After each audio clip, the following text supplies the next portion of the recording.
तो नमस्कार दोस्तों, आप सभी का फिर से एक बार और स्वागत है हमारे यूट्यूब चैनल भोजपुरी पेज में। और मैं हूँ आप सबका दोस्त भाई अजित यादव।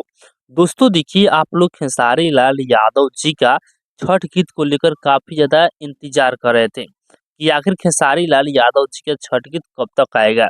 तो दोस्तों लीजिए, फाइनली आप सबके बीच में खेसारी लाल यादव जी का इस साल 2024 का पहला छठ गीत का पोस्टर आ चुका है और आप लोग देख सकते हैं।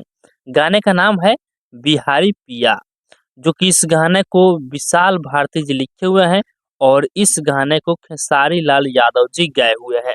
गाने में यदि म्यूजिक की बात किया जाए तो म्यूजिक बना है बीकी बॉक्स जी, जो कि इस गाना को कल सुबह 6:15 पर global music junction YouTube channel पर रिलीज किया जा रहा है। वीडियो में खेसारी लाल यादव के साथ में एक्ट्रेस नजर आएंगी कोमल सिंह।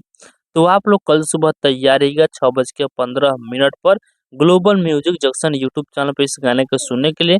गाना बहुत ही शानदार गाना होने वाला है, पारंपरिक छठ गीत होने वाला है। तो बाकी दोस्तों फिलहाल का ही अपडेट है, आप लोग इसके बारे में क्या कहना चाहते हैं कमेंट बॉक्स में बताइएगा। और इसी के साथ हम इस वीडियो को समाप्त करते हैं। अभी तक हमारे इस चैनल को सब्सक्राइब नहीं किया है तो सब्सक्राइब भी कर लीजिएगा, क्योंकि इस चैनल पर भोजपुरी इंडस्ट्री का हर एक अपडेट सबसे पहले आप सभी को मिलेगा।